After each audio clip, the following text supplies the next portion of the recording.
स्वागत करते हैं आपके अपने YouTube channel Tezpur math classes में। जैसे कि हम लोग मेंस्ट्रुएशन जो RS अग्रवाल बुक है वो चैप्टर कर रहे हैं।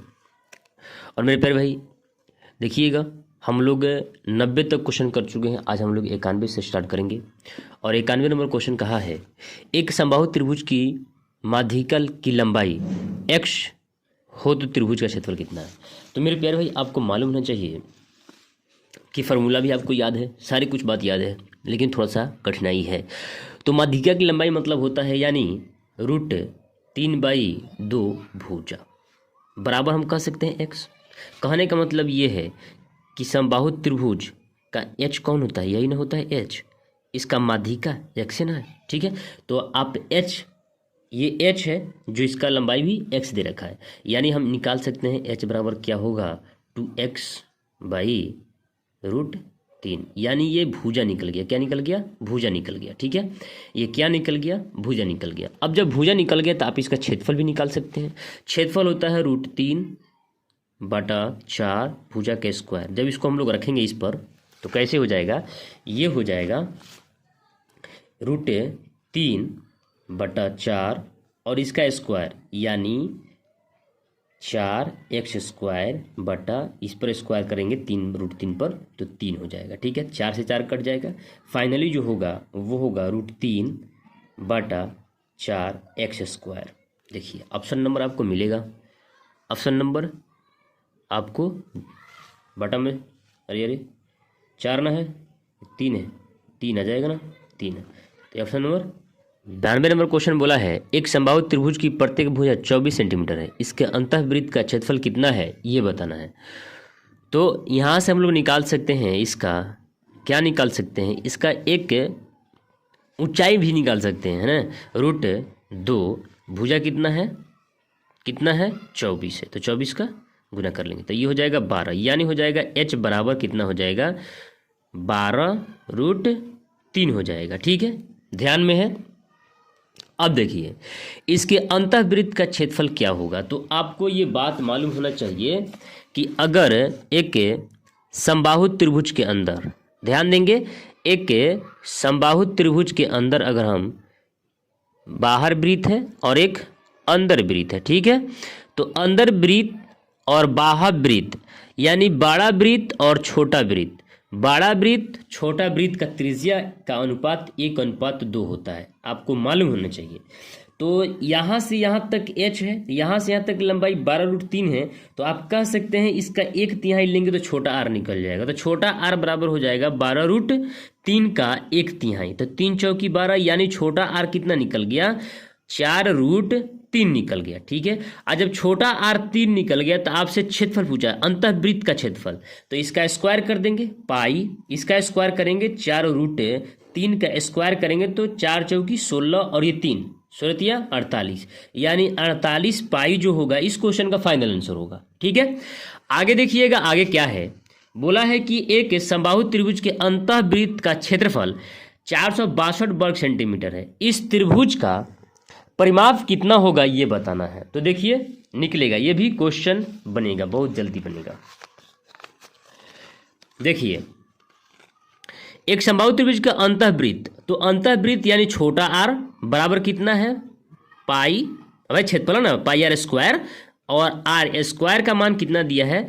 462 दिया है। तो 11 दूनी 22, 11 चौकी 44 और 11 दूनी 22, यहाँ काट लेंगे तो 21 आ जाएगा, यानी r² हो जाएगा 7 गुना 3, इसको 21 नहीं लिख सकते हैं, 7 की 21 गुना, ये 7 गुना कर जाएगा, यानी r बराबर कितना आ जाएगा? 7√3 आ जाएगा। ये 2 7 है इधर।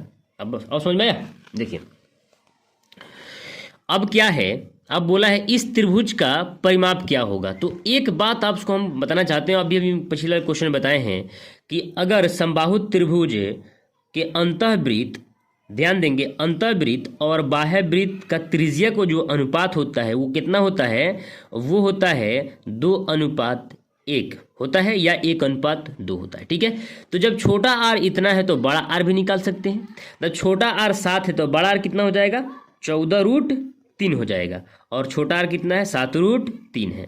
तो आपको मालूम होना चाहिए कि अगर इन दोनों को जोड़ दें तो क्या h दिखाई देगा, तो जब h दिखाई देगा तो h निकालेंगे कैसे, तो √3/2 भुजा कितना है, भुजा नहीं मालूम, तो यहाँ से आप कह सकते हैं जो ये है वो है 21, ये दोनों को जोड़ लेंगे √3, 21 √3 से √3 कट जाएगा और ये हो जाएगा a बराबर 42। आपसे पूछा है कि परिमाप कितना होता है, परिमाप होता है 3a यानी 3 गुना भुजा, तो 3 से गुना हम कर लेंगे तो ये हो जाएगा 126, जो इस क्वेश्चन का फाइनल आंसर होगा 126 सेंटीमीटर। आया बात समझ में। देखिए आगे बोला है कि एक वर्ग तथा एक समबाहु त्रिभुज की परिमाप समान है, यदि वर्ग के विकर्ण की लंबाई 12√2 सेंटीमीटर हो तो त्रिभुज का क्षेत्रफल कितना है। तो यहां से इसका कमजोरी पता चल रहा है, ठीक है। वर्ग के विकर्ण होता है मेरे प्यारे भाई √2a बराबर दे रखा है उसका मान 12√2, ठीक है। यहां से मेरे प्यारे भाई भुजा निकाल सकते हैं, कितना निकल जाएगा 12, निकल जाएगा। अब यहां पर मेरे प्यारे भाई पहले वाली बात देखिए, पहले वाला बात क्या बोला है, एक वर्ग तथा एक समबाहु त्रिभुज की परिमिति समान है, तो आप कह सकते हैं जो समबाहु त्रिभुज का परिमिति होता है वो होता है √3 गुना a यानी 3 भुजा यानी 3 गुना भुजा, और उसके बाद बराबर हो जाएगा वर्ग के परिमाप के, तो वर्ग का परिमाप कितना होता है 4 गुना भुजा, ठीक है, बराबर हो जाएगा। यानी आप कह सकते हैं मेरे प्यारे भाई भुजा तो निकल गया है, किसका निकला है, ये जो निकला है किसका निकला है, वर्ग का निकला है, तो वर्ग का परिमाप पर रख देंगे तो a बराबर हो जाएगा 4 गुना 12, यानी a यहां से निकल जाएगा, कितना निकल जाएगा मेरे प्यारे भाई, यहां से a निकल जाएगा, वो निकल जाएगा 16। जब भुजा निकल गया तो क्या आप इसका क्या बोलते हैं, आप इसका क्षेत्रफल नहीं निकाल सकते, निकाल सकते हैं √3/4 और 16 का गुना कर लेंगे, ठीक है। 4 चौकी 16 होता है, 16 चौकी 64 होता है, 64√3 जो होगा इस क्वेश्चन का फाइनल आंसर होगा, ठीक है। आगे देखिएगा 95 नंबर क्वेश्चन बोला है एक समबाहु त्रिभुज की परिमिति 14 सेंटीमीटर है तथा बराबर भुजाओं में से एक भुजा तथा तीसरी भुजा का अनुपात दे रखा है। तो जब एक और तीसरी भुजा का मान दे रखा है यानी पहली और तीसरी का भुजा दे रखा है 5:4 दे रखा है, और ये तीनों का परिमाप कितना है 14 है, तो क्या हम दूसरी भुजा नहीं निकाल सकते हैं, निकाल सकते हैं भाई मेरे।